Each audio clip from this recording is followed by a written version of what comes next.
Hello students, तो आज की वीडियो लेक्चर में हम नया चैप्टर पढ़ने जा रहे हैं, न्यूटन्स लॉज ऑफ मोशन। ठीक है, वही laws of motion, Newton's first law, second law, third law. तो ये सब तुमने 9th क्लास में भी पढ़ा हुआ है। ठीक है, तो यहाँ पर थोड़ा सा और एक्स्ट्रा हम डीप में पढ़ेंगे, उससे रिलेटेड जो अच्छे अच्छे लेवल के क्वेश्चंस होंगे उनको करेंगे, और कॉन्टैक्ट फोर्स, पुलीज वाले क्वेश्चन, स्यूडो फोर्स, और बहुत सारी चीजें इसके अंदर पढ़ेंगे अलग, डिफरेंट, जो 9th क्लास में हमने नहीं पढ़ी थी, उससे अलग और भी चीजें पढ़ेंगे। ठीक है, तो इसकी हिस्ट्री भी चलते हैं। सबसे पहले हिस्ट्री में सबसे पहले आज से 2200-2300 साल पहले कहीं एक एरिस्टोटल नाम का फिलोसोफर था। तो उस एरिस्टोटल ने क्या बताया कि कोई भी बॉडी को अगर मोशन में रखना है तो उस पर एक फोर्स लगना जरूरी है। कुछ ना कुछ एक एक्सटर्नल एजेंसी होनी चाहिए। वो एक्सटर्नल एजेंसी फोर्स क्या करेगी, वो फोर्स लगेगा तभी वो ऑब्जेक्ट मोशन में रहेगा। अगर फोर्स नहीं लगेगा तो वो मोशन में नहीं रहेगा, ऐसा उसने बताया। और ये काफी टाइम तक चलता आ रहा था। ठीक है, सभी ऐसा मानते थे। फिर उसके बाद आज से करीब 400-500 साल पहले एक बच्चा पैदा हुआ इटली के एक पीसा नाम के शहर के घर में। ठीक है, गैलीलियो गैलीली। उसने सोचा, बहुत सारे एक्सपेरिमेंट्स किए। उसने एक तरह से फिजिक्स को देखने की, मतलब साइंस को देखने की वो धारणा बदल दी लोगों की। ठीक है, लोग क्या करते थे, सिर्फ ऑब्जर्व करते थे, पहले चीजों को ऑब्जर्व कर रहे हैं और फिर उसी को साइंस की तरह मान लेते थे कि सिर्फ ऑब्जर्वेशन ही साइंस है। तो उसने बोला सिर्फ ऑब्जर्वेशन नहीं है साइंस, एक्सपेरिमेंट भी साइंस है। और एक्सपेरिमेंट करके फिर चीजों को ऑब्जर्व करो, अलग अलग नई नई चीज निकालो, फिर बताया कि साइंस में ये चीज होती है। ठीक है, तो यहां से फिर क्या हुआ, जो नई साइंस एक तरह से स्टार्ट हो गई, वहां तक लोग पिछड़े हुए चल रहे थे। उसके बाद एकदम से रिवोल्यूशनरी यहाँ पर आइडियाज आ गए, बहुत सारे अलग अलग साइंटिस्ट के पास, बहुत सारे नए नए साइंटिस्ट जो होंगे। इसी के बाद फिर पैदा हुआ, उन्होंने एक्सपेरिमेंट्स किए, चीजों के बारे में बताया।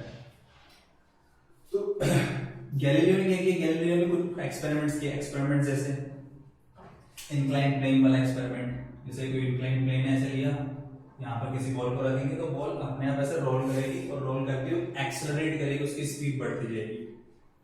ठीक है, स्पीड बढ़ती जाएगी, फिर ये ऐसे आ जाएगा सीधा। ठीक है, ये बॉल रोल करती हुई यहाँ पर आएगी, और मान लो उसमें स्मूथ, एकदम स्मूथ प्लेन दिया उसने। स्मूथ प्लेन मतलब ऑलमोस्ट फ्रिक्शन नेग्लिजिबल। तो ये काफी आगे जाता डिस्टेंस पे जाती है। आइडियल केस अगर ले तो आइडियल केस में इनफाइनाइट चलती जाएगी रुकेगी। मतलब एक बार इसको स्पीड मिली तो ये चलती जा रही रुक नहीं रही। ठीक है, जैसे फॉर एग्जांपल ऐसे ले सकते हो, जैसे आइस के ऊपर स्केटिंग कर रहे हैं। ठीक है, तो एक बार हल्का सा कुछ कर दिया तो काफी ज्यादा डिस्टेंस तक वो चलता जाता रुकता नहीं है। तो उसने क्या किया, ऐसे इसको डबल इंक्लाइन प्लेन लिया। डबल इंक्लाइन प्लेन मतलब इसी के इक्वल ऐसे ले लिया जितना ये है। तो ये बॉल ऐसे जाकर फिर इतनी ऑलमोस्ट उतनी हाइट तक चल जाती है, उससे थोड़ा सा कम रहता है बस, और ऑलमोस्ट स्मूथ प्लेन पे ऑलमोस्ट उतनी हाइट तक चल जाती है। ठीक है, और जैसे आगे स्पीड बढ़ेगी, यहाँ पे कांस्टेंट स्पीड, फिर ऊपर जाएगी तो उसका रिटार्डेशन होगा। ठीक है, तो उसने क्या किया, इसका थोड़ा सा स्लोप चेंज कर दिया, स्लोप थोड़ा डिक्रीज कर दिया ऐसे। तो ये डिस्टेंस ज्यादा ट्रेवल कर रही है, ऑलमोस्ट उतनी हाइट तक जा रही है, हाइट उतनी है, पर यहाँ पर डिस्टेंस ये ज्यादा ट्रेवल कर रही है पहले के कंपैरिजन में। ठीक है, तो इससे उसने क्या बताया, इसने बताया कि कोई भी बॉडी होती है उसकी एक प्रॉपर्टी होती है। ठीक है, कॉन्सेप्ट निकाला, कोई भी बॉडी प्रॉपर्टी होती है, जब तक कोई सी बॉडी पर अगर हम फोर्स नहीं लगाएंगे तो रेस्ट में है तो वो रेस्ट नहीं रहेगी। और अगर यूनिफॉर्म वेलोसिटी से मूव करेगी तो यूनिफॉर्म वेलोसिटी से मूव करेगी। बिल्कुल एरिस्टोटल के बिल्कुल अपोजिट बोला। एरिस्टोटल ने क्या बोला, क्योंकि कोई बॉडी मूव कर रही है, मोशन में, तो उस पर फोर्स लगना जरूरी है, फोर्स लग रहा होगा तभी। पर गैलीलियो ने इसके अपोजिट क्या बोला, उसने बोला अगर कोई बॉडी यूनिफॉर्म वेलोसिटी से मूव कर रही है तो यूनिफॉर्म वेलोसिटी से मूव करेगी तो उस पर नेट फोर्स क्या होगा, जीरो होगा। अगर नेट फोर्स जीरो होगा तो यूनिफॉर्म वेलोसिटी से मूव करेगी। ऐसा उसने बताया कि फोर्स लगना जरूरी नहीं है, मोशन के लिए फोर्स लगना जरूरी नहीं है। नेट फोर्स जीरो होगा तो यूनिफॉर्म वेलोसिटी से मूव करेगी। जैसे फॉर एग्जांपल, जैसे कोई भी ऑब्जेक्ट है, ये ब्लॉक है मान लो, इस पर हमने इधर फोर्स लगाया इसको मूव करने के लिए, और ये कांस्टेंट बी कांस्टेंट स्पीड से जा रहा है। तो देखो नॉर्मल जो सरफेसेस होती है उनके बीच में क्या रहता है, फोर्स लगता है, फ्रिक्शन, जो मोशन को अपोज करता है अपोजिट डायरेक्शन में। ठीक है, तो इस फ्रिक्शन के जस्ट इक्वल अगर मैं ये फोर्स लगाऊंगा, मान लो फ्रिक्शन लगा है 10 न्यूटन के इक्वल में अगर फोर्स लगाऊंगा तो ये क्या होगा, यूनिफॉर्म वेलोसिटी से मूव करेगी। ठीक है, और इसका नेट फोर्स क्या होगा, जीरो होगा। इतना फोर्स है, वही इतना फोर्स है, एक दूसरे को क्या कर देंगे, कैंसिल कर देंगे, नेट फोर्स क्या हो जाएगा, जीरो। तो नेट फोर्स जीरो होगा तो यूनिफॉर्म मोशन से मूव कर सकती है। तो उसने एरिस्टोटल को जो भी था उसने उसको गलत कर दिया कि ऐसा जरूरी नहीं है, मोशन के लिए फोर्स लगना जरूरी नहीं है। ठीक है, यूनिफॉर्म वेलोसिटी से मूव करेगी तो फोर्स नेट फोर्स 0 होगा। ठीक है, तो इसी ने सबसे पहले इनर्शिया के बारे में बताया, लॉ ऑफ इनर्शिया दिया। लॉ ऑफ इनर्शिया क्या दिया, अगर कोई बॉडी रेस्ट में है तो रेस्ट में ही रहेगी due to property of inertia, और कोई मोशन में है तो मोशन में रहेगी यूनिफॉर्म मोशन में। किसकी वजह से, इनर्शिया की वजह से। तो इनर्शिया क्या हो गया, एक रेजिस्ट करने वाली प्रॉपर्टी हुई। ठीक है, कोई भी बॉडी की एक प्रॉपर्टी होती है जिससे वो उसकी स्टेट में चेंज करने को रेजिस्ट करती है। रेस्ट में तो रेस्ट में रहना चाहती है, और यूनिफॉर्म मोशन में तो यूनिफॉर्म मोशन में ही रहना चाहेगी। ठीक है, तो ये क्या हो जाएगी, उसकी प्रॉपर्टी हो जाएगी। इसी को क्या बोलते हैं, इनर्शिया। और इनर्शिया डायरेक्टली रिलेटेड है किससे, मास से। ठीक है, inertia is directly proportional to mass. जितना ज्यादा मास होगा बॉडी का उतना ज्यादा क्या होगा, उसका इनर्शिया होगा। ठीक है, मतलब हैवी ऑब्जेक्ट जो है वो ज्यादा अपोज करता है मोशन का, और एक लाइटर ऑब्जेक्ट जो होगा वो कम अपोज करेगा मोशन का। सबसे पहले इसी को लिख लेते हैं, इनर्शिया को।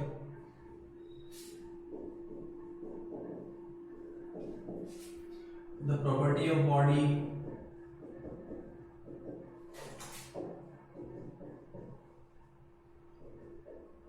by virtue of which it is unable to change its state of rest or state of motion by itself। ठीक है, और इनर्शिया जो होगा वो मास के प्रोपोर्शनल होता है, डायरेक्टली प्रोपोर्शनल टू मास।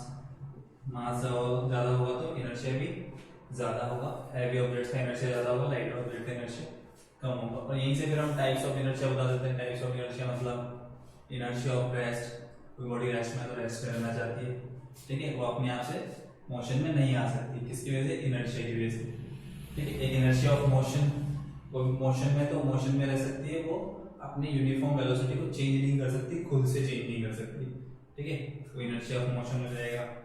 एक inertia of direction, inertia of direction मतलब कोई बॉडी अगर मोशन में है तो वो अपने आप उसके डायरेक्शन को चेंज नहीं कर सकती।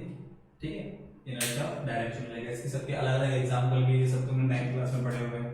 जैसे इनर्शिया ऑफ रेस्ट का एग्जांपल है, इनर्शिया ऑफ रेस्ट का एग्जांपल ले सकते हैं हम।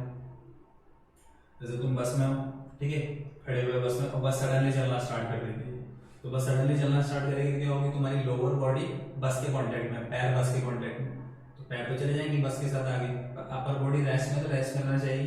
तो देखो ये बस है, लोअर बॉडी कांटेक्ट में, बस आगे चलेगी, ये पैर आगे चले गए, तो ये सर अपर बॉडी वहीं की वहीं रहेगी, तो पीछे की तरफ तुम गिरोगे या लीन हो जाओगे। तो सडनली बस चलती है तो पीछे की तरफ हम झुक जाते हैं या लीन हो जाते हैं, या गिर भी सकते हैं। तो किसकी वजह से होता है, इनर्शिया ऑफ रेस्ट की वजह से। ठीक है, फॉर एग्जांपल जैसे पेड़ जब हवा चलती है तेज, तो पेड़ की पत्ते वगैरह रहते हैं तो वो गिर जाते हैं नीचे, या फल वल लगे हुए, आम लगा हुआ है किसी पे तो वो भी नीचे गिर जाएंगे, हवा चलती है जब, वो भी क्या है, इनर्शिया ऑफ रेस्ट की वजह से। तो जो फ्रूट्स है, आम है, मैंगो है, वो रेस्ट में है तो रेस्ट में रहना चाहता है। ऊपर ब्रांच चल रही है पर वो रेस्ट में रहना चाहता है, तो उसकी वजह से क्या होता है, उसकी वो जो कनेक्टिंग ब्रांच जो होती है उस पर जोर पड़ता है, टेंशन में आती है, वो टूट जाती है, वो नीचे गिर जाएगा। फॉर एग्जाम्पल ऐसा कंबल लो, कंबल को ऐसे डंडे से पीटोगे तो क्या होता है, वो डस्ट पार्टिकल उसमें से अलग हो जाते हैं। क्यों, क्योंकि कंबल तो पीछे चला गया, पर डस्ट पार्टिकल जो होंगे वो उसी जगह पर रहना चाहेंगे, वहीं के वहीं, तो वो जो ब्लैंकेट से अलग दिखते हैं, वो डस्ट पार्टिकल तो अलग हो जाते हैं, मारते हैं तो। और भी एग्जाम्पल कर सकते हैं, जैसे हमने लिया एक ग्लास लिया, ठीक है, उस ग्लास के ऊपर एक वुडन बोर्ड रख दिया, वुडन बोर्ड के ऊपर कॉइन रख दिया, फिर वुडन बोर्ड को हम स्पीड से मारेंगे, ठीक है, इतनी स्पीड से मारेंगे बिल्कुल एकदम हॉरिजॉन्टल डायरेक्शन में, तो वुडन बोर्ड तो चला जाएगा वो पतला सा वुड का, और वो कॉइन ग्लास में गिर जाता है।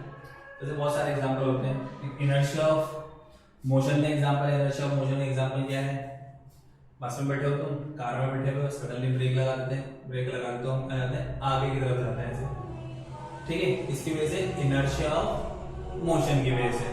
तो इनर्शिया ऑफ मोशन में क्या होता है, हमारी बॉडी मोशन में, ठीक है, और कार चल रही है, कार के साथ बॉडी मोशन में, और जैसे ही ब्रेक अप्लाई करते हैं तो कार की स्पीड कम होती है, डिक्रीज होती है, ठीक है। साथ में हमारी लोअर बॉडी से कॉन्टेक्ट में वो भी डिक्रीज होगी, अपर बॉडी अभी इसमें मोशन में, अपर बॉडी भी मोशन में होगी तो अपर बॉडी क्या जाएगी आगे की तरफ, क्योंकि पूरी चल रही है, कार ऐसे चल रही है, ठीक है। ब्रेक अप्लाई कर दिए तो लोअर बॉडी तो रुकी पर अपर बॉडी भी मोशन में, तो ये ऐसे आगे की तरफ जाती है, इसकी वजह से इनर्शिया ऑफ मोशन की वजह से, ठीक है। और ये इनर्शिया ऑफ मोशन की वजह से क्या होता है, किसी बॉल को जैसे हमने किक मारी तो इनर्शिया ऑफ मोशन की वजह से वो आगे जाती जाएगी, ठीक है। उससे फोर्स लगेगा, फ्रिक्शन फोर्स, उसकी वजह से फिर वो रुकती है, ठीक है। अगर कोई फोर्स नहीं होगा तो वो जाती जाएगी, आगे जाती जाएगी। जैसे स्पेस में कोई भी स्पेसशिप वगैरह कुछ भी है, उसको एक फिक्स वेलोसिटी दी थी, उसके सारे इंजन बंद कर दिए और वो सारे किसी भी प्लेनेट के आसपास ही सबसे बहुत दूर है, तो वो ऐसे जिस स्पीड से जा रही है उस स्पीड से जाती रहेगी, जाती रहेगी, जाती रहेगी, ठीक है। क्योंकि इसको कोई भी फोर्स नहीं लगेगा, तो वो अपने आप उसकी डायरेक्शन वगैरह कुछ चेंज नहीं होगी, वेलोसिटी चेंज नहीं होगी, वो जाती रहेगी। तो फोर्स लगेगा तब चेंज होगा, ठीक है। जैसे कार के केस में फोर्स लगा, बस के केस में फोर्स लगा तो आगे की तरफ चलेगा।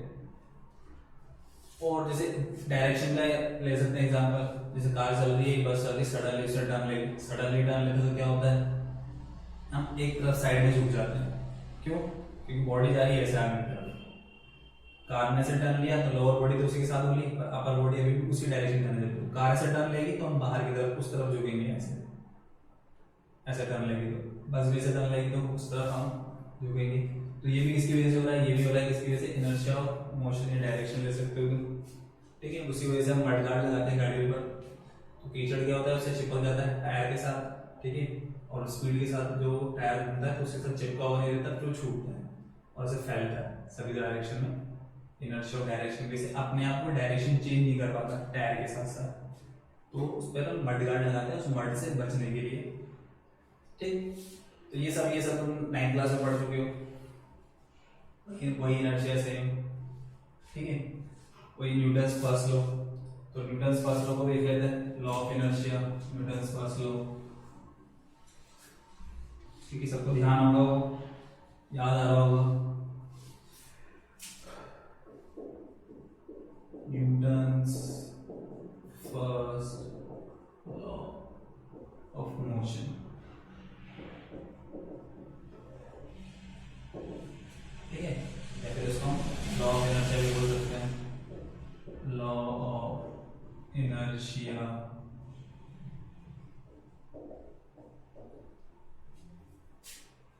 क्या है, if a body at rest it remains at rest, or body is in motion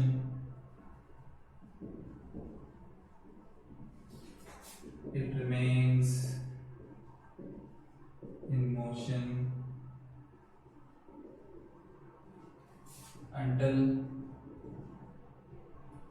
unless an external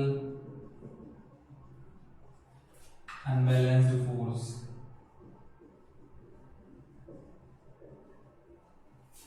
applied on it, ठीक है। सिंपल से याद होगा तुम्हें, जब तक उस पर फोर्स अप्लाई नहीं करेंगे रेस्ट में रहेगा, यूनिफॉर्म मोशन में तो यूनिफॉर्म मोशन में रहेगा, ठीक है, चेंज नहीं करेगा, ठीक है। मोशन की जगह जैसे यूनिफॉर्म मोशन लिख लो। तो जब फोर्स लगता है तो यहाँ से वो फोर्स की क्वालिटेटिव मतलब उसकी डेफिनेशन देता है, थ्योरेटिकल डेफिनेशन। तो फोर्स लगेगा तब उसकी जो स्टेट ऑफ रेस्ट चेंज हो सकती है, स्टेट ऑफ मोशन चेंज हो सकती है। फोर्स नहीं लगेगा तो नहीं होगी। एक अनबैलेंस फोर्स लगना चाहिए, बैलेंस फोर्स लगेगा मतलब जितना फोर्स इधर से लगा उतना उधर से लगेगा, तब नहीं होगा, बैलेंस होगी। 10 न्यूटन के इधर से 10 न्यूटन के इधर से, तो बैलेंस फोर्स हो गया, तो स्टेट ऑफ रेस्ट चेंज होगी। अनबैलेंस लगना चाहिए, एक तरफ से ज्यादा एक तरफ से कम, ठीक है, तब उसकी स्टेट ऑफ रेस्ट चेंज होगी। यहाँ पर क्या होता है, फोर्स 0 लगता है, F external force 0, external force 0 तो उसका एक्सेलरेशन 0 होता है, ठीक है, क्योंकि रेस्ट में या यूनिफॉर्म वेलोसिटी से जो वेलोसिटी होगी उसकी वो कांस्टेंट रहती है। ये फर्स्ट लॉ बताता है। और जो भी लॉ ऑफ इनर्शिया के एग्जांपल, इनर्शिया के जो भी एग्जांपल है, इस inertia of rest, inertia of motion, inertia of direction, सारे एग्जांपल इसमें आ जाएंगे फर्स्ट लॉ ऑफ मोशन के अंदर। ये सिंपल सा फर्स्ट लॉ है, ठीक है। फिर इसके बाद सेकंड लॉ ऑफ मोशन से पहले हम क्या करेंगे, टॉपिक पढ़ लेंगे मोमेंटम। ठीक है, ये भी तुमने पढ़ा होगा 9th क्लास में।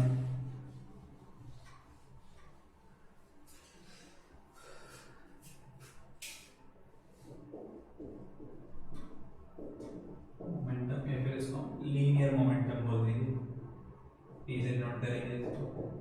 ठीक है, तो कोई भी बॉडी मूव कर रही है तो उसकी मोशन को शो करने के लिए, उसकी कंप्लीट मोशन को शो करने के लिए हम टर्म यूज कर लेते हैं। ठीक है, मोमेंटम। इससे पहले हम पढ़ रहे थे मोशन के लिए सिर्फ वेलोसिटी यूज में ले रहे थे। ठीक है, या डिस्प्लेसमेंट या फिर उसका एक्सेलरेशन यूज में ले रहे थे। उसकी कंप्लीट मोशन को शो करना है किसी बॉडी की, तो बॉडी की मोशन को शो करने के लिए उसके वेलोसिटी के साथ साथ उसके मास को भी शो यूज में लेना पड़ता है। मास के साथ वेलोसिटी, एक हैवी ऑब्जेक्ट है उसकी मोशन अलग तरह से होती है, एक लाइटर ऑब्जेक्ट है उसकी मोशन अलग तरह से होती है। ठीक है, तो कंप्लीट मोशन को शो करने के लिए हम किसको यूज में लेंगे, मोमेंटम को। तो मोमेंटम क्या है, momentum of an object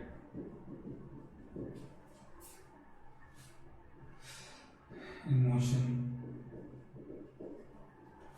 is equal to product of mass and velocity of object। तो उसके मास और वेलोसिटी के प्रोडक्ट के इक्वल होगा, तो p equals to mass into velocity. Velocity vector होती है तो मोमेंटम भी वेक्टर होता है, तो वेक्टर क्वांटिटी होती है, तो जिस डायरेक्शन में वेलोसिटी होगी उसी डायरेक्शन मोमेंटम होगा। वेलोसिटी की डायरेक्शन मोमेंटम होता है। ठीक है, वेलोसिटी मोमेंटम।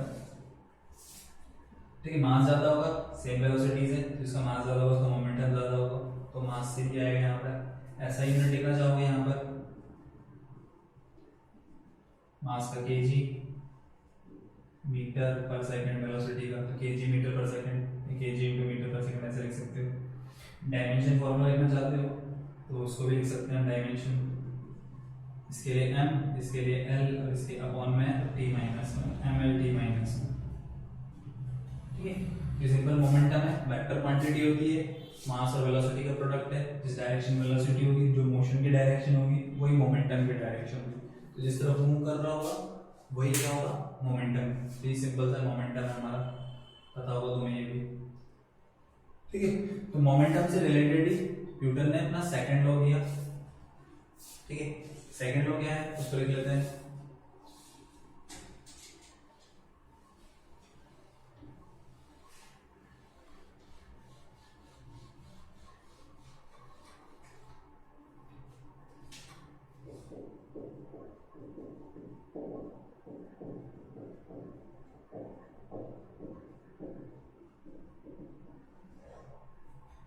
इसमें होता है simple, the rate of change of momentum of a body is directly proportional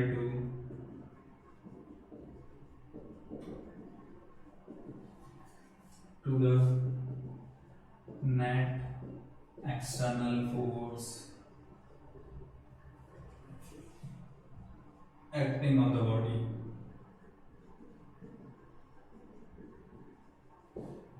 तो जितना ज्यादा उस पर फोर्स लग रहा होगा, एक्सटर्नल फोर्स, नेट फोर्स, ठीक है, उतना ज्यादा रेट से उसका मोमेंटम चेंज होगा।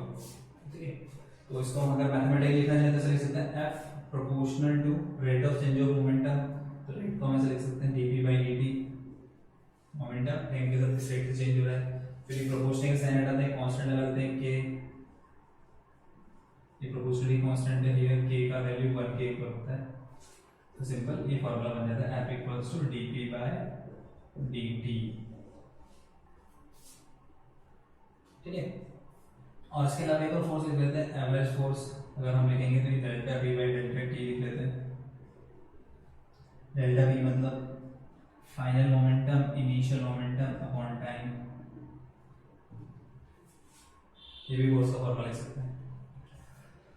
ठीक है, इसको समझने के लिए समझ सकते हैं rate of change of momentum directly proportional to force. मतलब अगर धीरे धीरे मोमेंटम चेंज हो रहा है तो फोर्स कम लगेगा, और स्प्रिंग से मोमेंटम चेंज हो रहा है तो फोर्स ज़्यादा लगेगा। तो इसके एग्जांपल तुम समझ सकते हो ऐसे सिंपल, जैसे कोई क्रिकेट का एग्जांपल ले लें, कैच करने वाला।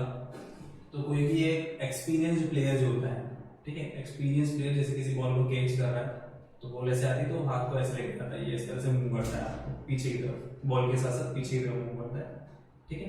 ऐसा क्यों करता है वो बॉल को सडनली नहीं रोकता, उसके मोमेंटम को सडनली डिक्रीज नहीं करता, जीरो नहीं करता, धीरे धीरे चेंज करता है। यहाँ से आता क्या कर रहा है वो, उसकी टाइम को बढ़ा रहा है, धीरे धीरे चेंज कर रहा है मोमेंटम को। तो यहाँ rate of change of momentum कम है, rate of change of momentum है तो उसके हाथ पर जो फोर्स अप्लाई होगा वो भी कम होगा, उसके हाथ पे कम लगेगी बॉल से, ठीक है। एक नॉविस प्लेयर, नया प्लेयर पहली बार ग्राउंड में आया है, उससे बॉल कैच कैसे करता है वो, ऐसे हाथ को ऐसे फैला लेगा, ऐसे घूमेगा, किधर आ रही है बॉल, किधर आ रही है, किधर आ रही है, फिर बॉल उसके हाथ पे गिरेगी, ठीक है, वहीं गिर के वो क्या होगा, इसके हाथ पे जोर से लगेगी और वो उछल के नीचे गिर जाएगी, कैच नहीं होगा उससे, ठीक। क्योंकि एक्सपीरियंस प्लेयर क्या करेगा, हाथ को पीछे की तरफ खींचता है, और नोविस प्लेयर है, नया प्लेयर है तो क्या करेगा, ऐसा नहीं कर पाएगा क्योंकि उसको आदत नहीं है इस तरह की, ठीक है। तो उसके हाथ पे लगेगी, जोर से लग जाएगी। और एग्जांपल लेते हैं दूसरा सिंपल सा एग्जांपल, जैसे तुम्हारे पास दो ऑप्शन है, क्या है, जैसे तुम छत पे खड़े हो, छत पे खड़े होगे और छत पे आ गया शेर, ठीक है, छत पे आ गया शेर।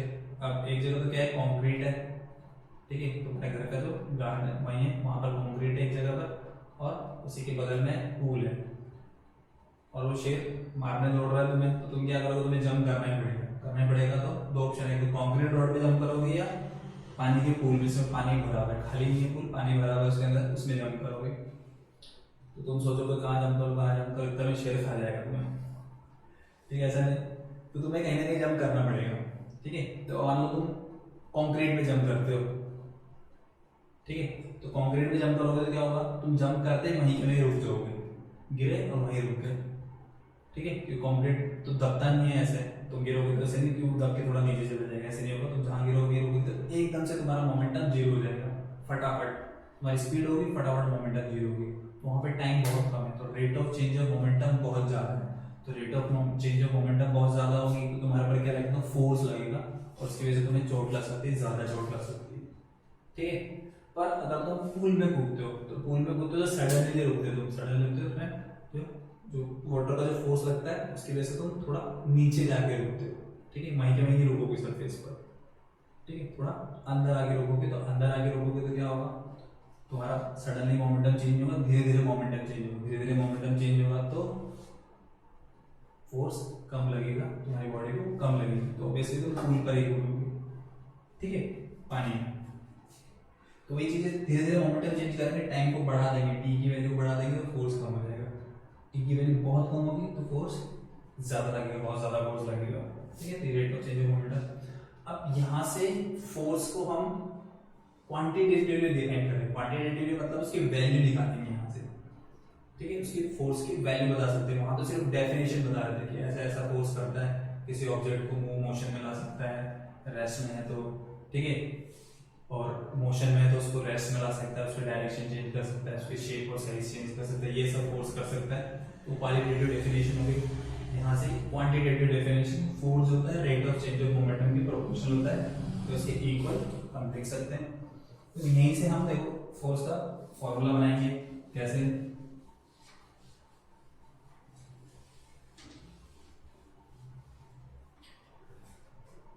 Distance P is equal to क्या होता है, मास इनटू वेलोसिटी, यहाँ पे रखेंगे तो फोर्स क्या हो जाएगा, dy/dt m इनटू v, ठीक है। यहाँ से दो कंडीशन बनाएंगे,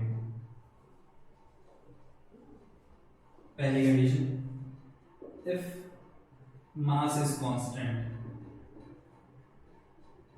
मास कांस्टेंट है, m की वैल्यू कांस्टेंट है, चेंज क्या हो रहा है, वेलोसिटी चेंज हो रहा है, तो डिफरेंशिएशन में क्या होता है, मास जो कांस्टेंट वैल्यू होती है बाहर आ जाती है, तो ये मास बाहर आ जाएगा, बचेगा क्या, dv/dt, तो dv/dt तुम्हें पता है क्या होता है, acceleration, F equals to mass into acceleration. यहाँ से इनर्शियल मास की डेफिनेशन आती है, फोर्स अपॉन एक्सेलरेशन, या फिर हम एक्सेलरेशन बता सकते हैं फोर्स अपॉन मास, इसी तरह से। तो ये जो मास होता है, ठीक है, ये इनर्शियल मास बोलते हैं इसको, दो तरह की मास हम डिफाइन करते हैं, एक इनर्शियल मास होता है और एक ग्रेविटेशनल मास होता है। तो वो ग्रेविटी लगती है उससे रिलेटेड, उसको हम ग्रेविटेशन चैप्टर में पढ़ेंगे। अभी इसको बोल सकते हैं कि फोर्स एक्सेलरेशन जाएगा वो इनर्शियल मास हो जाएगा हमारा, ठीक है, इसकी वजह से इनर्शिया होता है जिस मास की वजह से। फिर दूसरी कंडीशन, तो यह फॉर्मूला तुम्हें पता है, फोर्स मास इनटू एक्सेलरेशन के इक्वल है, और यहाँ से डेफिनेशन भी बता सकते हैं फोर्स की, यूनिट की डेफिनेशन। जैसे मास 1 kg है, एक्सेलरेशन 1 मीटर पर सेकंड स्क्वायर है, मतलब उस ऑब्जेक्ट पे फोर्स कितना लग रहा होगा 1 न्यूटन का। तो 1 न्यूटन की डेफिनेशन 9 क्लास में तुमने याद की होगी, सिंपल सी। दूसरा कंडीशन लेते हैं हम, इफ वेलोसिटी इज कांस्टेंट।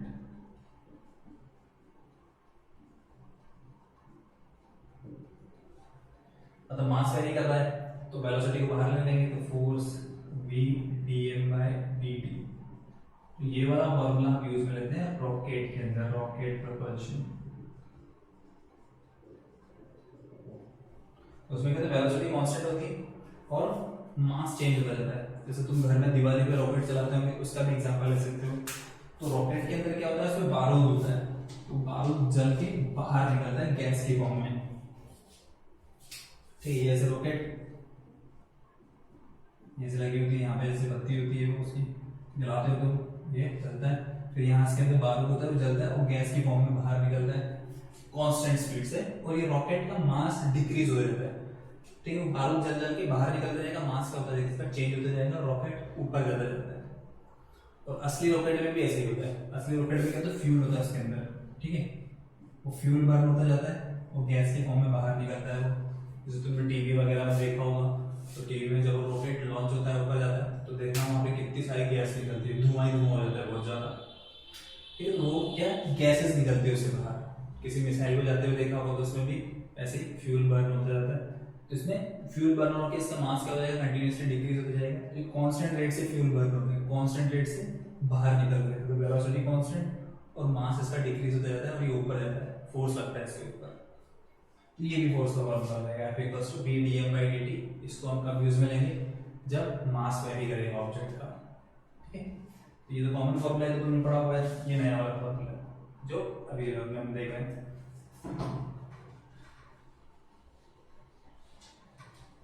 ठीक है, इसमें बहुत सारे क्वेश्चन बन सकते हैं, एक्सेलरेशन वाले, मास वाले, फोर्स वाले। यहाँ पे मास निकाल सकते हैं, एक्सेलरेशन फाइंड कर सकते हैं, फोर्स फाइंड कर सकते हैं, उसकी वेलोसिटी फाइंड कर सकते हैं। अगर फोर्स एक्सेलरेशन अगर कांस्टेंट है, कांस्टेंट एक्सेलरेशन है, तो हम इक्वेशन ऑफ मोशंस भी अप्लाई कर सकते हैं, क्योंकि इक्वेशन ऑफ मोशन यहाँ पे क्या होगी, अंडर कांस्टेंट फोर्स अप्लाई कर सकते हैं, ठीक है। फिर इसके बाद इसमें एक टर्म आती है जैसे इम्पल्स, ठीक है, इसी से रिलेटेड है सेकंड लॉ से।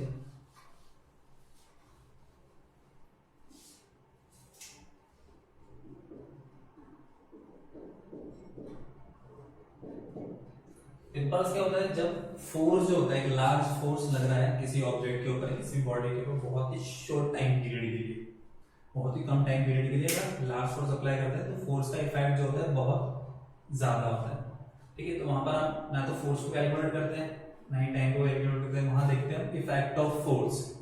वहां पर क्या देखते हैं, इफेक्ट ऑफ फोर्स, और इस इफेक्ट ऑफ फोर्स को हम देखते हैं, बोलते हैं इम्पल्स। जैसे इम्पल्स तुम सिंपल बहुत सारी जगह यूज कर सकते हो, तुम कैरम वगैरह खेलते होगे, तो कैरम वगैरह तो स्ट्राइकर को तुम ऐसे मारते हो, तो तुम्हारी उंगली जो होती है वो स्ट्राइकर को बहुत ही कम टाइम के लिए टच करती है, तो तुम क्या दे रहे हो, स्ट्राइकर को इम्पल्स दे रहे हो। एक तुमने उसको इम्पल्स दिया तो उसकी वजह से उसको मोशन हुई। किसी फुटबॉल को किक मारी तो वहां पर भी वो क्या इम्पल्स देना हो गया उसको, ठीक है।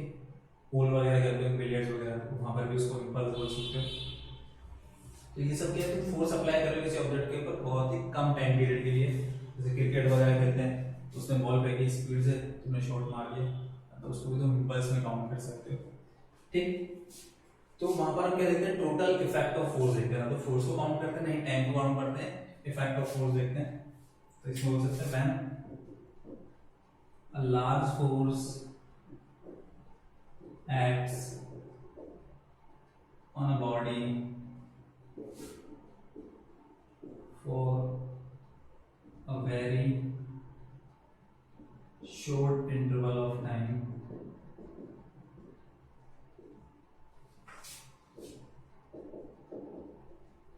then effect of force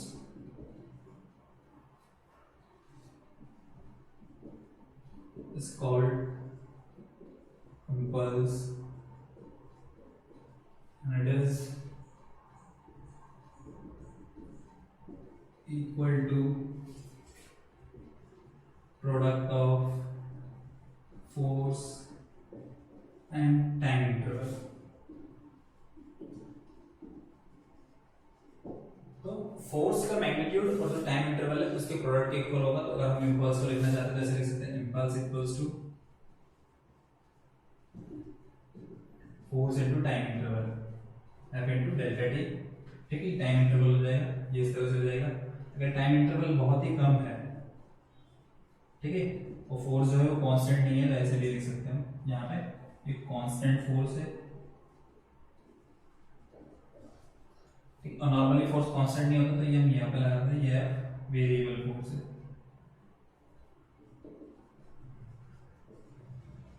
तो जहाँ पर भी हम वेरिएबल वैल्यूज मिलेगी, वेरिएबल फोर्स लगाएंगे पर या कुछ भी वेरिएबल चीज आ रही है यहाँ पर भी, तो वहाँ वेरिएबल केस में ज्यादातर हम इंटीग्रेशन ही करते हैं, इंटीग्रेशन सॉल्व करते हैं। जैसे वेरिएबल एक्सेलरेशन है वहाँ पर भी इंटीग्रेशन करते हैं, हम इक्वेशन मोशन अप्लाई नहीं करते। ठीक है, तो ये इम्पल्स कहीं फॉर्मूला जाएगा और यहाँ पर ये जो वैल्यू है, ठीक है, इसको हम ग्राफ से देख सकते हैं।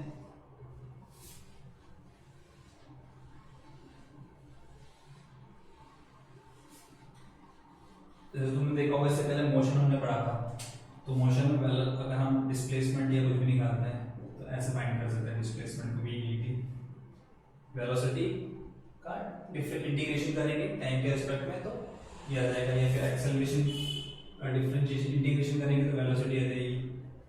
ठीक, और ग्राफ अगर ऐसे बनाते हैं वेलोसिटी टाइम ग्राफ ये जैसे बन गया, तो इसमें एरिया अंडर द कर्व जो होता है, एरिया अंडर द कर्व, ठीक है, तो ये v dt ये क्या होता है, पोजीशन होती है, उसका डिस्प्लेसमेंट होता है, इसका डिस्टेंस होता है, तो ऐसे फाइंड कर सकते हैं।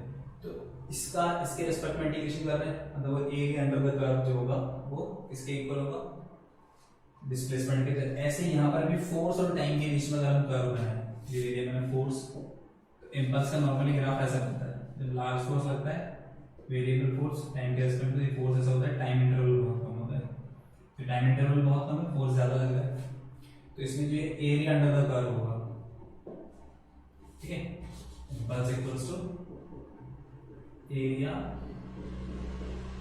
Under the curve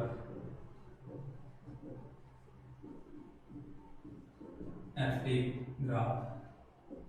FT graph में एरिया अंडर द कर्व से हम भी इम्पल्स निकाल सकते हैं, फोर्स और टाइम ग्राफ से एरिया अंडर द कर्व से इम्पल्स आ जाएगा हमारे पास। इसके अलावा एक और से फाइंड कर सकते हैं, जैसे फोर्स की मैंने डेफिनेशन लिखी थी dp by dt, तो dp equals to f dt, ये डेल्टा p इक्वल्स टू, तो डेल्टा p मतलब चेंज इन मोमेंटम, तो चेंज इन मोमेंटम से इम्पल्स निकाल सकते हैं।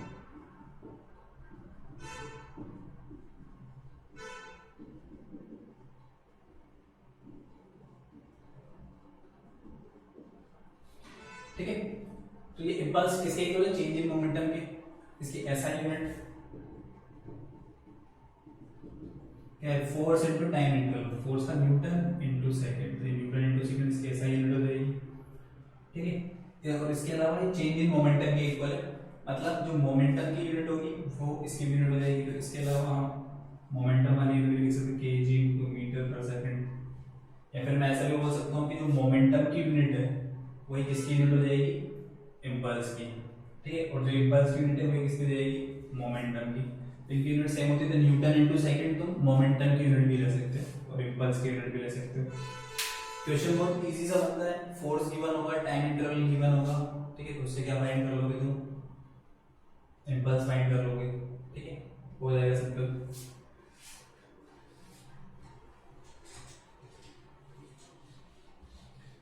मान लो एक क्वेश्चन लेते हैं,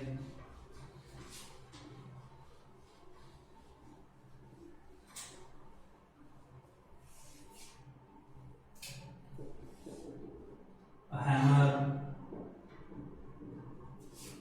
of mass 6 kg, ज्यादा mass 1 kg, moving with speed 10 meter per second, it's a man, and stops in 0.01 second.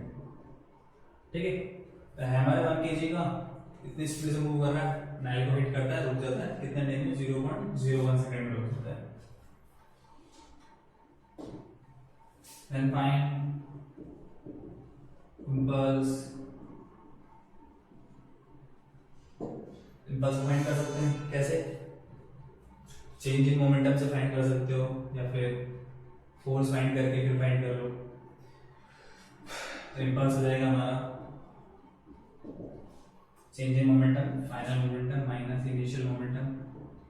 ठीक है, उसमें हम पॉजिटिव वैल्यू लेंगे तो मोमेंटम में से यहाँ पे 0 हो जाएगा, क्यों हो जाएगा? Initial momentum, initial mass into velocity. Mass कितना है उसका? 1, और वेलोसिटी कितनी है? 10। तो ये 10 न्यूटन इनटू सेकंड। ठीक, पॉजिटिव वैल्यू लिख देंगे हम, माइनस सिर्फ डायरेक्शन में जो करेगा यहाँ पर। तो ये इंपल्स आ जाएगा। तुमसे पूछा रिटार्डिंग फोर्स कितना लगा हुआ उसके ऊपर, क्योंकि वो स्पीड को क्या कर रहा है? डिक्रीज कर रहा है उसको, तो रिटार्डिंग फोर्स। तो देखो इंपल्स इक्वल्स टू क्या था हमारा? इंपल्स इक्वल्स टू था फोर्स इनटू टाइम इंटरवल। तो फोर्स क्या हो जाएगा? Time interval, impulse upon time interval. तो इंपल्स कितना है? 10, टाइम इंटरवल कितना है? 0.01। तो डिवाइड कर देंगे तो ये आ जाएगा 100 न्यूटन। इतना फोर्स लगा होगा। तो तुमसे पूछ लो उसका रिटार्डिंग एक्सेलरेशन क्या होगा, नेगेटिव एक्सेलरेशन क्या होगा? तो एक्सेलरेशन फोर्स अपॉन मास 1000 और उसका 1, तो ये कितना है? उसका एक्सेलरेशन हो जाएगा मीटर पर सेकंड स्क्वायर। ठीक है, ये नेगेटिव आएगा, इसको नेगेटिव चाहो तो तुम नेगेटिव ले लो। ये नेगेटिव रिटार्डिंग फोर्स, क्योंकि ये कर रहा है मोशन को अपोज कर रहा है, इसकी स्पीड को डिक्रीज कर रहा है, इसलिए इसको रिटार्डिंग फोर्स बोलेंगे, रिटार्डेशन बोल सकते हैं एक्सेलरेशन की जगह चाहो तो। तो सिंपल सा क्वेश्चन, वैल्यू पुट करेंगे, आंसर आ जाएगा बस। ठीक है, तो इस टाइप के क्वेश्चन तुमने 9th क्लास में किए हुए हैं। ठीक है, और इस टाइप के क्वेश्चंस का हम तुम्हें एक होमवर्क भी दे देंगे वीडियो के लास्ट में, इसका होमवर्क मिल जाएगा तुम्हें, तो उस होमवर्क को भी तुम देख सकते हो, मतलब सॉल्व करना है, इस तरह से देख सकते हो, क्या उन क्वेश्चंस को कर सकते हो इजीली। ठीक है, इसके अलावा थोड़ा हम अच्छे लेवल पे रहते हैं, जैसे एग्जांपल लेते हैं इस तरह से, ये एक बॉल है, एक बॉल आ रही है इससे,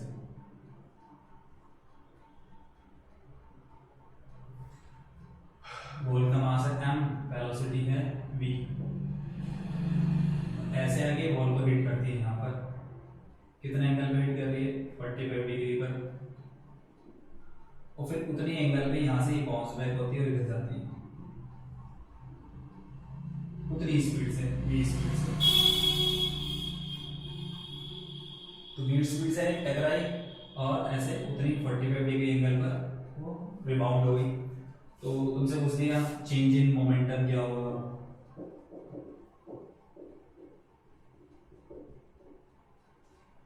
ठीक है, चेंज इन मोमेंटम हम फाइंड कर सकते हैं। तो उसके लिए क्या करना पड़ेगा? थोड़ा सा वेक्टर वाला हमें कॉन्सेप्ट यूज लेना पड़ेगा। वेक्टर मतलब हम ऐसे एक्स वाई एक्सिस मान लेंगे, इधर एक्स एक्सिस, इधर वाई एक्सिस, एक्स और वाई एक्सिस ऐसे ले लिया मैंने। ठीक है, तो यहाँ पर मैं इसके दो कंपोनेंट बता सकता हूँ, यदि हिट कर रहा होगा इस पर ऐसे, तो उसके दो कंपोनेंट बनेंगे, एक इधर एक इधर, इनिशियल मोमेंटम के। ये एंगल 45 डिग्री है।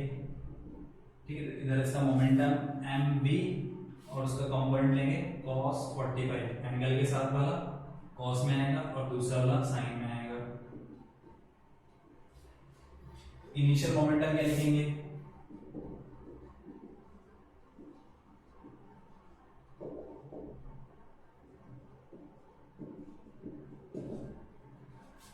जो x एक्सिस के अलोंग है इसके साथ i कैप, और जो y एक्सिस के अलोंग है इसके साथ j कैप, तो इसके साथ तो i कैप आएगा, तो mb cos 45 i कैप।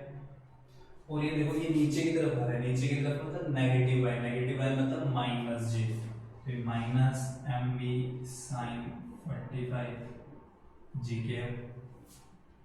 ठीक है, तो cos 45 1/√2 हो जाएगा, तो mv/√2 आई कैप mv/√2 जी कैप, ये तो हो गया इनिशियल। ऐसे फाइनल मोमेंटम, तो इसके भी कंपोनेंट ले लेंगे ऐसे, इधर और इधर कितना एंगल 45 डिग्री, तो इधर आएगा इसका mv cos 45, इधर mv sin 45। ठीक है, ये कौन सी नेगेटिव एक्सिस है, नेगेटिव एक्स एक्सिस, तो इसके साथ क्या आएगा माइनस आई mv cos 45 1/√2 आई कैप, और ये नेगेटिव आई इसके साथ माइनस जे कैप। तो ये आई कैप जे कैप समझ में आ रहा होगा तुम्हें? ठीक है, वेक्टर पढ़ा है तुमने, तो वेक्टर पढ़ा है, तो ये एक्स एक्सिस के अलोंग इस साइड में हम आई कैप लेंगे और इस तरफ माइनस आई कैप, ऊपर की तरफ जे कैप और नीचे की तरफ माइनस जे कैप। और कंपोनेंट लेने भी हमने बताया था, एंगल के साथ वाला कॉस में आता है और दूसरा वाला साइन में आता है। तो ये इनिशियल फाइनल हो गया। चेंज इन मोमेंटम कैसे निकालेंगे हम?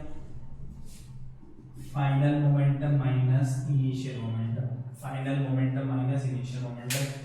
फाइनल में से इनिशियल को सब्ट्रैक्ट कर दो, ठीक है। फाइनल कितना, ये फाइनल,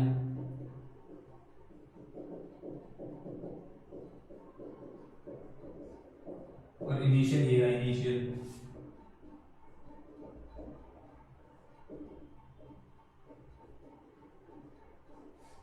तो ये माइनस आई कैप और ये भी माइनस आई कैप, तो माइनस माइनस ऐड हो जाएगा, तो ये -2 mv/√2 आई कैप। ठीक है, ये वेक्टर लगाते हैं यहाँ पर, और ये माइनस और ये माइनस माइनस प्लस, तो माइनस प्लस कैंसिल हो जाएगा, तो जे के वाला कैंसिल हो जाएगा। ठीक, तो ये हो गया। इसको सॉल्व करने से -√2 mv आई कैप। ठीक है, तो ये डायरेक्शन शो कर रहा है माइनस साइन और आई कैप। इसका मतलब क्या है कि जो मोमेंटम चेंज हो रहा है, मोमेंटम जो चेंज हो रहा है किस डायरेक्शन में चेंज हो रहा है, वो चेंज हो रहा है माइनस आई कैप डायरेक्शन। माइनस आई कैप मतलब इस तरफ, ठीक है, इस तरफ चेंज हो रहा है मोमेंटम, इस डायरेक्शन चेंज हो रहा है। जे के वाली टर्म नहीं है, क्योंकि जे के वाली टर्म इस डायरेक्शन की टर्म नहीं है यहाँ पर, क्योंकि इस डायरेक्शन मोमेंटम चेंज हो ही नहीं रहा। कैसे देखो, पहले भी इसी तरफ था मोमेंटम mv sin 45, अभी भी इसी तरफ मोमेंटम, तो ये डायरेक्शन चेंज नहीं होगी, मैग्नीट्यूड भी चेंज नहीं होगा। बट एक्स डायरेक्शन पहले इधर था, अब इधर आ गया। क्यों हुआ ऐसा? क्योंकि जो वॉल की वजह से जो फोर्स लगता है, वो वॉल की वजह से फोर्स हमेशा ऐसा लगता है परपेंडिकुलर टू वॉल, तो फोर्स इस डायरेक्शन में लगा, और जिस डायरेक्शन में फोर्स लगता है उसी डायरेक्शन में ही मोमेंटम चेंज होता है। ध्यान देने वाली बात यह है कि जिस डायरेक्शन में फोर्स लग रहा है बॉल के ऊपर, जब बॉल यहाँ पर पहुंचेगी इस जगह पे बॉल होगी, जब यहाँ से आ रही होगी यहाँ पे टकराएगी बॉल, तो इस पे फोर्स इस तरफ लग रहा है, इस तरफ फोर्स लगा है, इस वजह से इसका मोमेंटम भी इसी तरफ इसी डायरेक्शन में चेंज होगा। ठीक है, अगर इसका मैग्नीट्यूड देखना चाहो तो मैग्नीट्यूड कुछ नहीं होता, ये माइनस और ये आई के बढ़ जाएगा, सिंपल √2 mv हो जाएगा। अब तुम्हें क्या करना है, सेम यही है क्वेश्चन, तो एक होमवर्क में ये वाला भी करना है।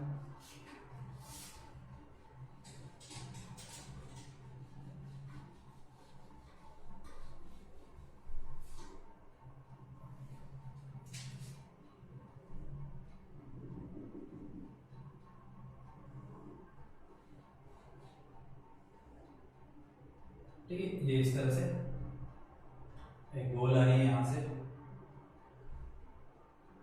इसको हिट करती है इस जगह पर, इसका मास है 10 kg और वेलोसिटी है इसकी, चलो मास कम लेते हैं, मास 2 kg, वेलोसिटी 5 मीटर पर सेकंड। कितना एंगल पर है? ये वाला एंगल 30 डिग्री है, ठीक है, और ये ऐसे 30 डिग्री पर ही चली जाती है उतनी स्पीड से। वही 2 kg की बॉल है और 5 मीटर पर सेकंड से आ रही है।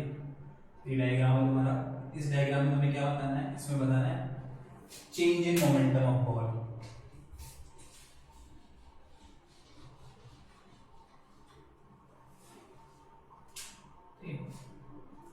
क्वेश्चन हो गया, होमवर्क ये तुम्हें खुद से करना है, change in momentum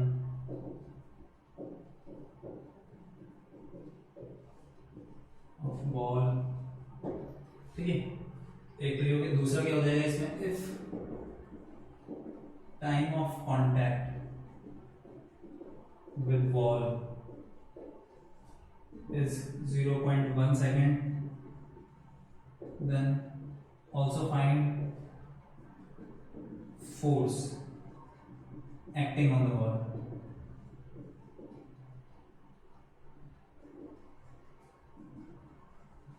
During contact.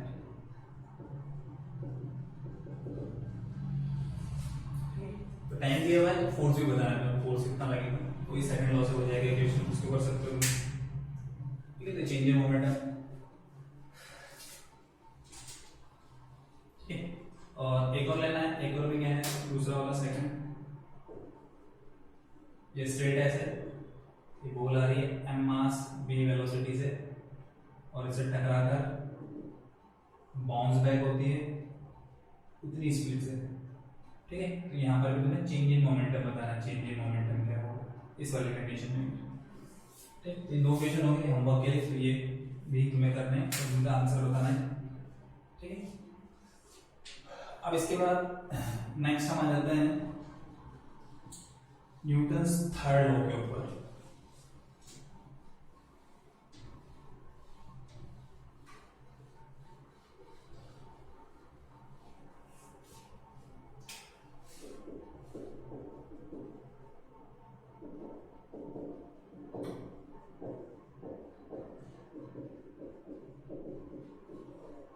Newton's third law of motion.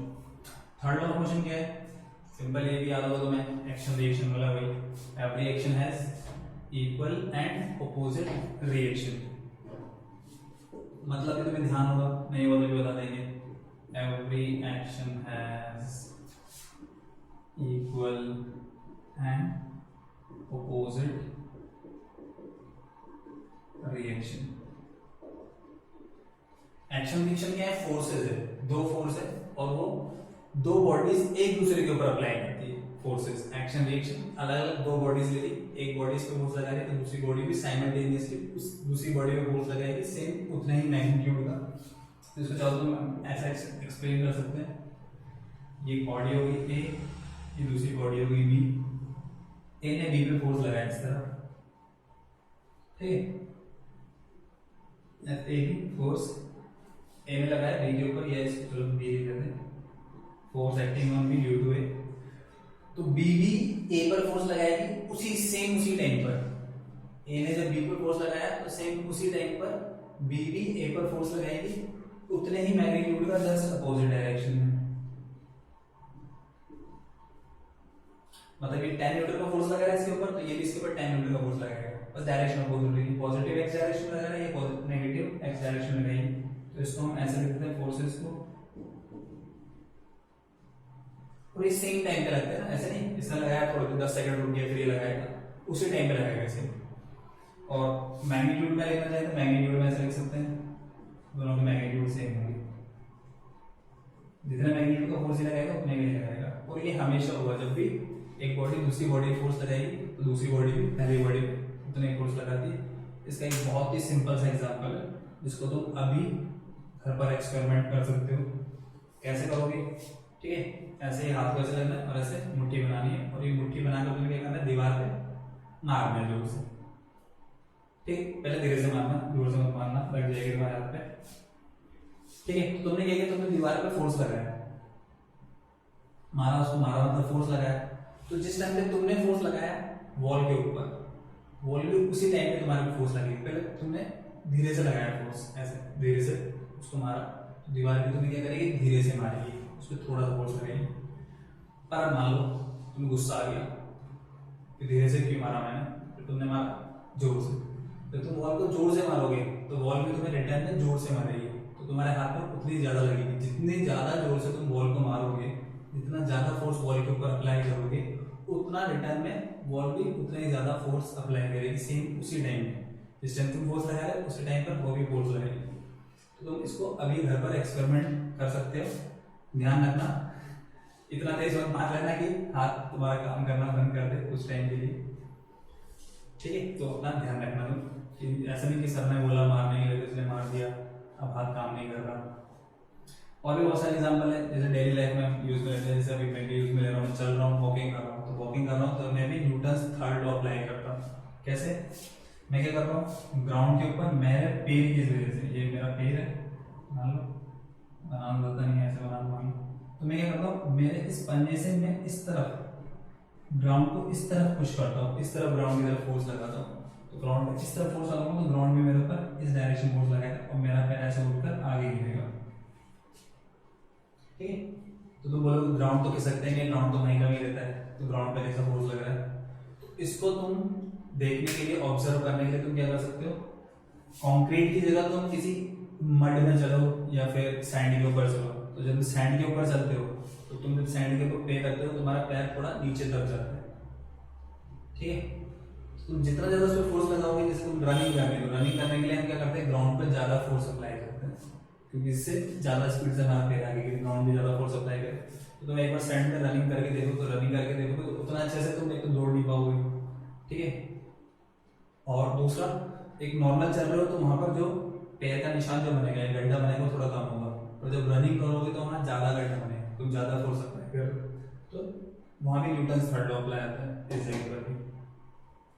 इसके अलावा न्यूटन्स थर्ड लॉ, जैसे नाव चला रहा है तो चाकू से क्या करते हैं, पानी को पीछे की तरफ पुश करते हैं और नाव का आती है, आगे जाती रहती है। ठीक है, और जैसे एक हॉर्स कार्ट प्रॉब्लम होती है, सिंपल से 9th क्लास में पढ़ा होगा तुमने एग्जांपल तुम्हारी बुक में, तो वो भी एग्जांपल है। इसमें क्या होता है, वो ये कार्ट है, ठीक है, और यहाँ पे ये 4 पैरों वाला हॉर्स है,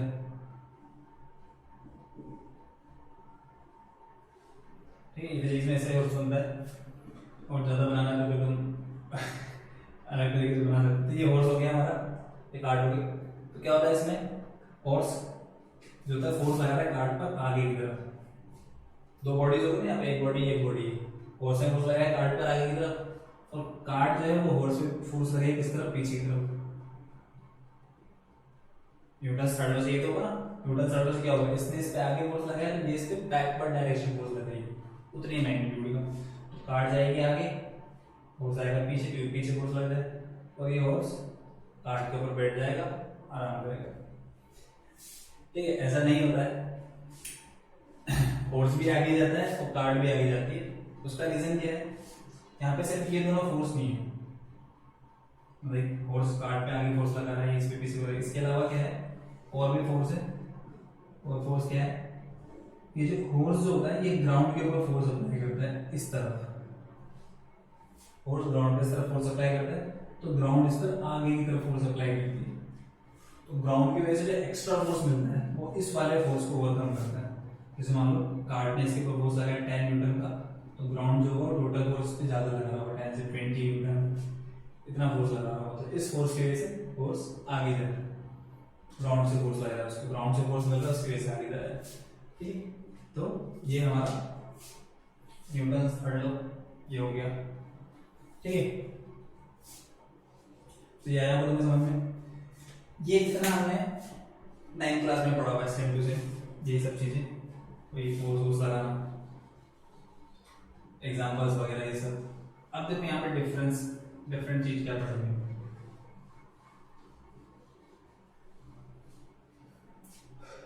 सबसे पहले देख रहे हैं यहाँ पर फ्रेम ऑफ रेफरेंस, नई चीज। तो फ्रेम ऑफ रेफरेंस क्या होता है, फ्रेम क्या रहेगा, सिस्टम हो जाएगा। ठीक है, एक सिस्टम जिसके अंदर हम किसी भी ऑब्जेक्ट का बॉडी की मोशन को स्टडी कर रहे हैं। ठीक है, उस पर फोर्स देख रहे हैं, फोर्स किस डायरेक्शन में लग रहा है, किस डायरेक्शन में मूव कर रहा है, उसकी पोजीशन क्या है, उसकी लोकेशन क्या है, तो ये सब हम स्टडी करते हैं सिस्टम के अंदर, और उसी सिस्टम को बोलेंगे हम फ्रेम बोलेंगे। जैसे सबसे इजीएस्ट एग्जांपल है फ्रेम ऑफ रेफरेंस का, ये X Y Z coordinate system, Cartesian Cartesian system जो होता है एक्स वाई जेड एक्सिस। ठीक है, ये हमारा रेफरेंस पॉइंट होता है, ओरिजिन के रेस्पेक्ट में कोई भी ऑब्जेक्ट कहां पर है उसकी पोजीशन बता सकते हैं, किस डायरेक्शन मूव कर रहा है, positive X direction, positive Y, negative X. ठीक है, तो ये हमारा क्या हो जाएगा, फ्रेम ऑफ रेफरेंस हो जाएगा ये, जिसके अंदर हम मोशन को स्टडी करते हैं। नॉर्मली हम डेली लाइफ में फ्रेम ऑफ रेफरेंस क्या लेते हैं, अर्थ को लेते हैं। जैसे हमारी बाइक वगैरह चल रही है, वो अर्थ के रेस्पेक्ट में कितनी स्पीड चल रही है, कोई ऑब्जेक्ट गिर रहा है, फ्री फॉल हो रहा है उसका, तो वहां पर क्या हो जाएगा, हमारा जो अर्थ होगा वो अर्थ की हो जाएगी, हमारा फ्रेम ऑफ रेफरेंस हो जाएगा। अर्थ के रेस्पेक्ट में ऑब्जेक्ट की स्टडी कर रहे हैं, ठीक है। अर्थ होगी फ्रेम ऑफ रेफरेंस। जैसे फ्रेम ऑफ रेफरेंस हम किसी भी सिस्टम को ले सकते हैं जिसके अंदर हम स्टडी करेंगे, वो क्या हो जाएगा, हमारा फ्रेम ऑफ रेफरेंस हो जाएगा, ठीक है। जैसे बस भी हो सकती है, जैसे बस के अंदर बैठे हो तुम, ठीक है, बस सडनली चली, तुम्हारे पर बैकवर्ड डायरेक्शन फोर्स लगा, ठीक है, तो पीछे की तरफ लीन हुए, तो वो भी क्या है, फ्रेम ऑफ रेफरेंस। बस के रेस्पेक्ट में तुम ऐसे जा रहे हो, या सडनली ब्रेक अप्लाई किया बस ने, आगे की तरफ से लगे, तो बस के रेस्पेक्ट में मोशन को देख रहे हैं, बस के रेस्पेक्ट में तुम इस तरह से मूव कर रहे हो, तो ये क्या हो गया, फ्रेम ऑफ रेफरेंस। बस भी हो सकती है फ्रेम ऑफ रेफरेंस, एक लिफ्ट के अंदर हो तुम तो लिफ्ट को भी ले सकते हैं फ्रेम ऑफ रेफरेंस, कार के अंदर हो कार को भी फ्रेम ऑफ रेफरेंस ले सकते हैं, ठीक है। तो जिसके रेस्पेक्ट में हम स्टडी कर रहे हैं, इस सिस्टम के अंदर हम ऑब्जेक्ट की मोशन को देख रहे हैं कि ऑब्जेक्ट पे कैसे कैसे फोर्स लग रहा है, कैसे कैसे ऑब्जेक्ट मूव कर रहा है, वो हमारा सिंपल फ्रेम ऑफ रेफरेंस हो जाएगा। और फ्रेम ऑफ रेफरेंस जो होता है हमारा, ये दो टाइप का होता है। क्या होता है, inertial frame of reference. Inertial frame of reference का मतलब है फ्रेम ऑफ रेफरेंस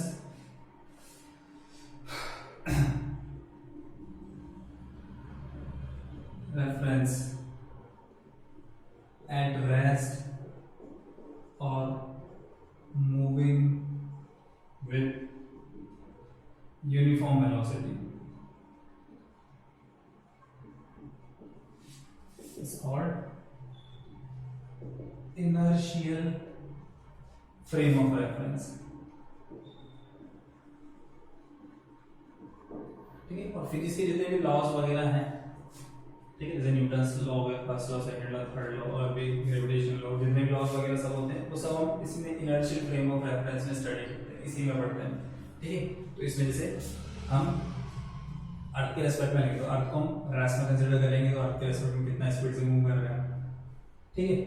और इनर्शियल फ्रेम ऑफ रेफरेंस ऐसा ले लेंगे, जैसे बस है, बस यूनिफॉर्म स्पीड से जा रही है, उसके अंदर ऑब्जेक्ट्स, तुम कुछ भी खेल रहे हो, बातें कर रहे हो, पिकनिक मना रहे हो, कुछ भी बस के अंदर ही अंताक्षरी कर रहे हो, कुछ भी कर रहे हो, तो बस को यूनिफॉर्म स्पीड चल रही है, ठीक है, या खड़ी हुई है एक जगह पर, तो उसको तुम इनर्शियल फ्रेम ऑफ रेफरेंस बोल सकते हो। जितने भी हम फोर्स वगैरह जो भी अप्लाई करेंगे, ठीक है, जितने भी लॉज वगैरह जो भी पढ़ते हैं वो सब इनर्शियल फ्रेम ऑफ रेफरेंस पढ़ते हैं। यूनिफॉर्म स्पीड रेस्ट में या फिर यूनिफॉर्म वेलोसिटी, तो ये एक्सेलरेशन यहाँ पर जीरो होगा, मतलब फ्रेम ऑफ रेफरेंस एक्सेलरेट नहीं करेगा, ठीक है, उसकी स्पीड बढ़ेगी या स्पीड कम नहीं होगी, तो non accelerating frame of reference होगा। Non accelerating frame of reference वो हमारा इनर्शियल फ्रेम ऑफ रेफरेंस होगा, सिंपल, ठीक। तो ये इनर्शियल फ्रेम ऑफ रेफरेंस है, जो भी हम जितने भी तुम अभी तक फोर्स अप्लाई करते आ रहे थे 9th क्लास में, 10th क्लास में, जो चीज भी पढ़ रहे थे, फिर इसके लॉज वगैरह जितने भी, वो सब इनर्शियल फ्रेम ऑफ रेफरेंस था। एक दूसरा हो जाएगा non inertial frame of reference. तो नॉन इनर्शियल मतलब यहाँ पर एक्सेलरेशन जीरो है, मतलब वहाँ पर एक्सेलरेशन जीरो नहीं होगा, ठीक है। तो an accelerating frame of reference is called non inertial frame of reference.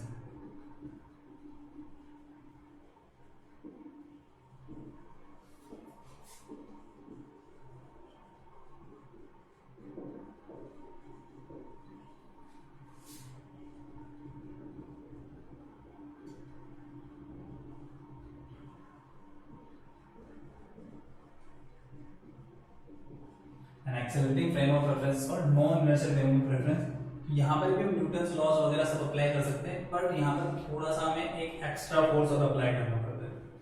तो जो भी एक्सेलरेटिंग फ्रेम ऑफ रेफरेंस होगा, अगर जैसे बस है वो एक्सेलरेट कर रही है, ठीक है, कार एक्सेलरेट कर रही है, डायरेक्शन चेंज कर रही है, कुछ भी कर रही है, तो उसको हम बोल सकते हैं। देखो एक्सेलरेशन में दो चीज होती है, मतलब एक्सेलरेशन मतलब चेंज इन वेलोसिटी, और वेलोसिटी में दो चीज होती है, तो मैग्नीट्यूड और एक डायरेक्शन, ठीक है। मैग्नीट्यूड चेंज होगा मतलब स्पीड कम ज्यादा होगी तब भी एक्सेलरेशन होगा, और डायरेक्शन चेंज होगी तब भी एक्सेलरेशन होता है। जैसे सर्कुलर पाथ की बात करें तो सर्कुलर पाथ में भी एक्सेलरेशन होता है, ठीक है, वहां पे सेंट्रीपिटल फोर्स लगता है, सेंट्रीपिटल एक्सेलरेशन आता है, उसको हम सर्कुलर मोशन में पढ़ेंगे आगे। तो non accelerating frame of reference में एक्स्ट्रा फोर्स लगता है। जैसे मैं एग्जांपल लूं, कोई बस वाला ही बस चल जाते एकदम से रुक गई, सडनली रुकी तो हम कहाँ जाते हैं, आगे की तरफ जाते हैं। कहाँ जा रहे हैं, आगे की तरफ जाते हैं, आगे की तरफ। तो कोई पीछे से धक्का देता है, कोई ऐसा धक्का दे रहे हो किसी ने तो आगे हो गए, ठीक है, ऐसा नहीं होता, कोई भी पीछे से धक्का नहीं देता, ठीक। इसके अलावा एकदम सडनली टर्न दिया तो एक तरफ झुक जाते हैं, तो इधर से कोई धक्का देता है, साइड से नहीं देता।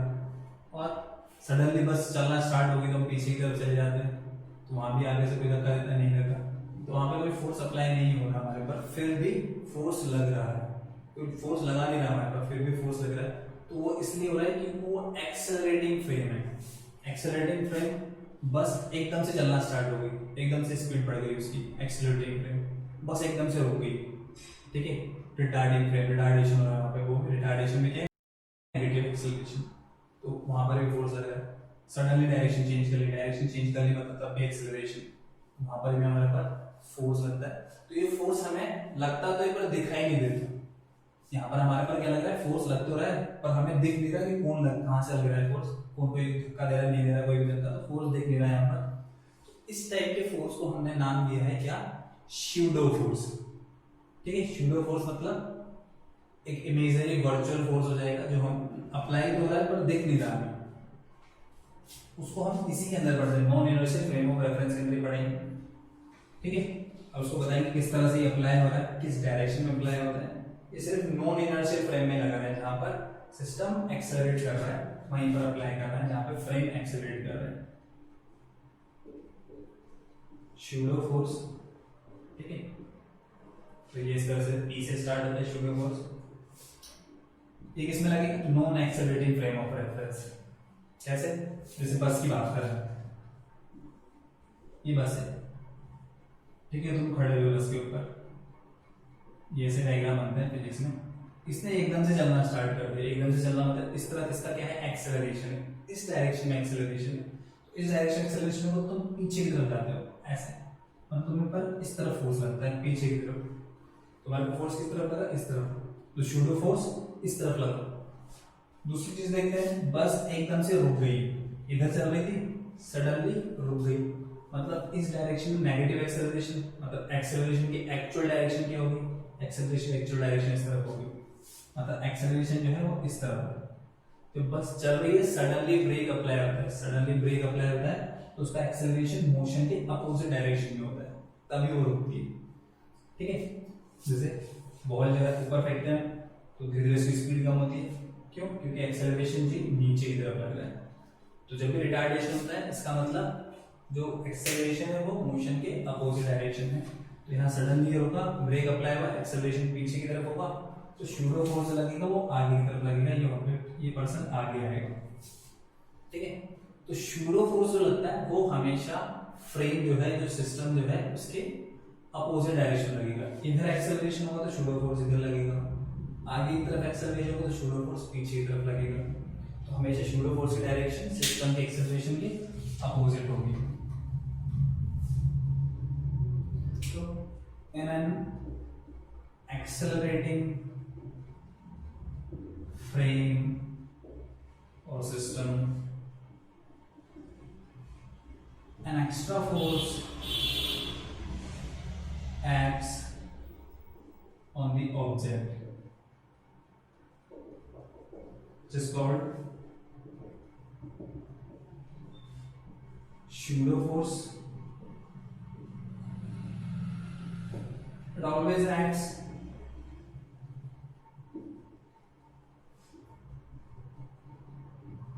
in the opposite direction of acceleration of system.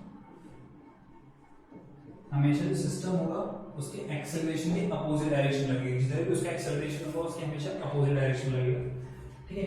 और उसको लिखेंगे कैसे, जैसे मास उसका m है तो स्यूडो फोर्स जो होगा वो हो जाएगा m इंटू ए, और एक्सेलरेशन की अपोजिट डायरेक्शन, तो अपोजिट डायरेक्शन में हम क्या करेंगे, माइनस साइन लगा देंगे, तो जो एक्सेलरेशन की डायरेक्शन होगी उसके अपोजिट डायरेक्शन में स्यूडो फोर्स लगेगा।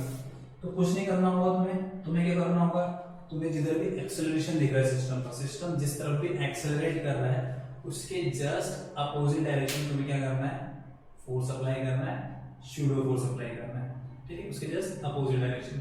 अब आगे की तरफ एक्सेलरेट कर रहा है इस तरफ, और वैल्यू कैसे निकालेंगे, सिस्टम का एक्सेलरेशन और ऑब्जेक्ट का मास, ठीक है। तो ये मास m जिस पे सूडो फोर्स अप्लाई हो रहा है, तो ये मास ऑफ ऑब्जेक्ट है, और a जो है वो एक्सेलरेशन ऑफ सिस्टम है, तो उसको भी लिख लेते हैं।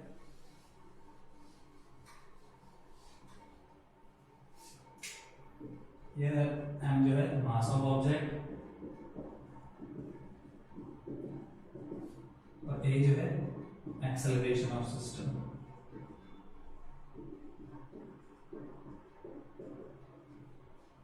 ठीक है, इसके चौथा एग्जांपल भी ले सकते हैं। एग्जांपल क्या हो जाएगा देखो,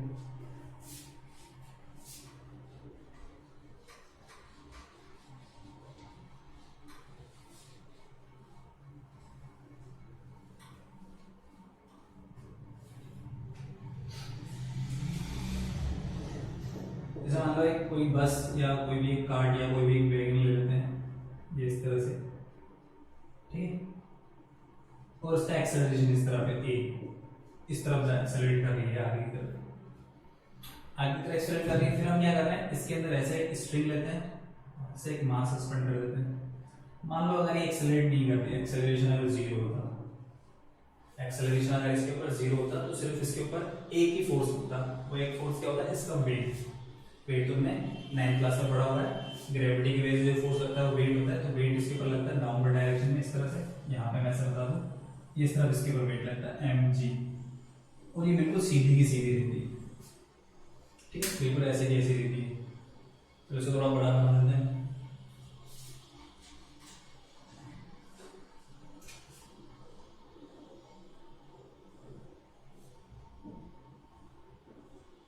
ठीक है, ये स्ट्रिंग ऐसे लगी हुई है, इस पे सिर्फ एक ही फोर्स लगता है mg नीचे की तरफ। अगर इसे एक्सेलरेशन g होता, ये आगे जा रही है यूनिफॉर्म स्पीड से जा रही है या फिर रेस में, तो ये ऐसे रहती है।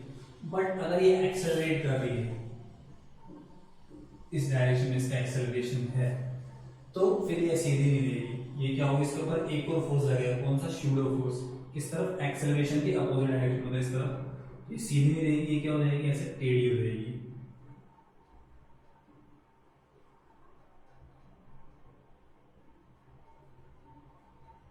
ये किसी एंगल पर आ जाएगी, सीधी नहीं रहेगी, वर्टिकल से तिरछी हो जाएगी थोड़ी सी, ठीक है, तिरछी हो जाएगी। इस तरफ से फोर्स लगा होगा mg, और इस तरफ इस पे एक सूडो फोर्स लगेगा, इसका मास m है तो m into a pseudo force लगेगा, ठीक है। तो रिजल्टेंट फोर्स जो आएगा वो इस डायरेक्शन में आएगा, थीटा एंगल पर।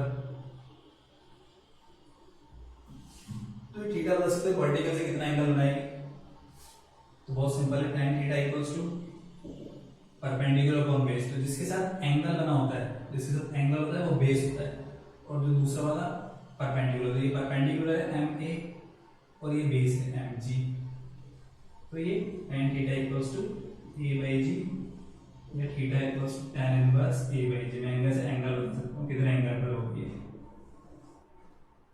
ठीक है। और ये स्ट्रिंग थोड़ी सी टाइट रहेगी, टाइट रहेगी तो इसमें टेंशन आती है, ठीक है। तो किसी स्ट्रिंग को ऐसे टाइट रखते हैं तो उसमें टेंशन फोर्स डेवलप हो जाता है इंट्रामोलिकुलर फोर्सेस की वजह से, इसको हम बाद में एक्सप्लेन कर देंगे अच्छे से। तो टेंशन जो है वो इन दोनों के रिजल्टेंट फोर्स के इक्वल आएगा, mg और ma के। mg और ma के परपेंडिकुलर, परपेंडिकुलर में रिजल्टेंट कैसे निकालते हैं, tension in the string D equals to इन दोनों रिजल्टेंट, परपेंडिकुलर फोर्सेस का रिजल्टेंट कैसे, इसका स्क्वायर प्लस इसका square, mg square plus ma square. ये वेक्टर बदल रहा है, परपेंडिकुलर होता है तो रिजल्टेंट कैसे निकालते हैं। एक एग्जांपल ये भी हो जाएगा, कितने एंगल पर होगा। तो सूडो फोर्स ध्यान रखना है, हमेशा मोशन के अपोजिट डायरेक्शन में लगाना है सूडो फोर्स, ठीक है। ये इंपॉर्टेंट है, सूडो फोर्स बहुत सारी जगह पे लगेगा ये, जब हम पढ़ेंगे आगे। और भी एग्जांपल ले सकते हैं इसके अंदर सूडो फोर्स वाले, जो तुमने खुद ने एक्सपीरियंस किए होंगे, जैसे बस वाला तो ट्रेन वाला एक्सपीरियंस कर ही रखा है तुमने, ठीक है। एक ले लेते हैं एग्जांपल,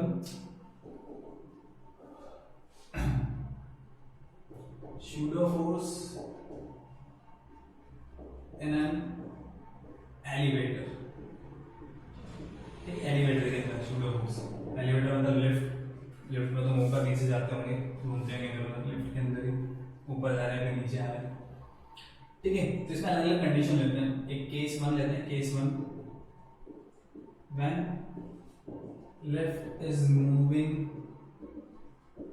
विद कांस्टेंट वेलोसिटी, मतलब कांस्टेंट वेलोसिटी से जा रही है, या फिर रेस्ट में, मतलब एक्सेलरेशन क्या है 0, और एक्सेलरेशन 0 होगा तो कोई भी उस पे शूडो फोर्स नहीं लगेगा।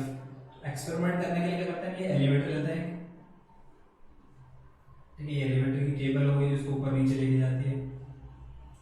ठीक है, एक्सेलरेशन इसका 0 है। यहाँ पर एक मशीन लेते हैं, मशीन वेट मेजर करने की, क्या ले लिया हमने, वेट मेजर करने की मशीन, वेइंग मशीन ले ली, डिजिटल ले लो कैसे भी ले लो, और उसके ऊपर हो गए तुम खड़े।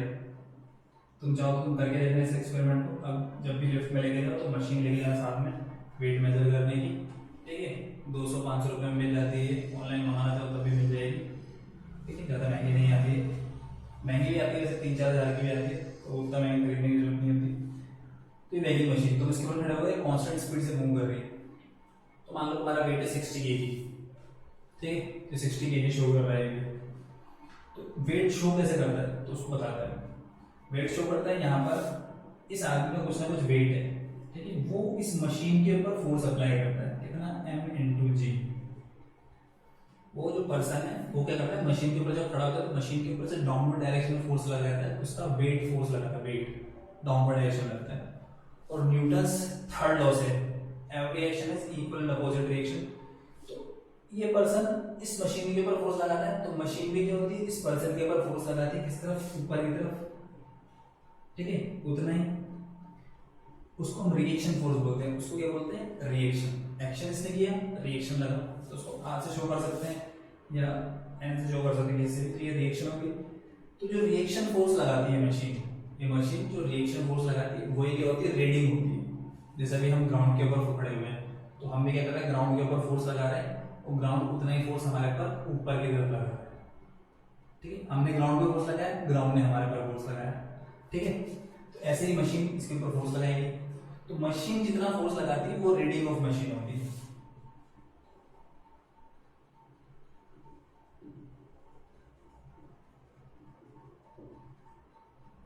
ठीक है, हाँ, और देखो तुम कहीं भी नहीं जाते, तुम मशीन से जो चलते हो, तुम्हारा फोर्स लगा तो कुछ लोगे नहीं ऊपर, तुम वहीं के वहीं रहोगे, मशीन के ऊपर ही खड़े रहोगे। मशीन के ऊपर ही खड़े हो मतलब देखो तुम्हारे पर ग्रेविटी लग रही है कितनी, mg, किस तरफ, डाउनवर्ड। ठीक है, और उसी की वजह से तो मशीन के ऊपर भी फोर्स लगा रहे हो। तो तुम्हारे पर दो फोर्स लग रहे हैं यहाँ पर, कौन कौन से, एक mg लग रहा है नीचे की तरफ ड्यू टू ग्रेविटी, और एक ऊपर की तरफ लग रहा है क्या, r। तो जितना फोर्स ऊपर लग रहा है उतना फोर्स हमारे पर नीचे भी लग रहा है, तो r इक्वल्स टू mg। तो रीडिंग ऑफ मशीन जो होगा वो mg के इक्वल होगा, और ये तुम्हारा वेट हो जाएगा, ये तुम्हारा एक्चुअल वेट होगा जो भी शो करेगा इस कंडीशन में। ये जब वो लिफ्ट खड़ी हुई है या फिर यूनिफॉर्म स्पीड से जा रही है, तो वो जो मशीन होगी तुम्हारे एक्चुअल वेट को शो करेगी mg के इक्वल। ठीक है, ये ऐसा होगा एक्सेलरेशन 0 है। तो बट अगर एक्सेलरेशन 0 नहीं है, if lift is accelerating upwards,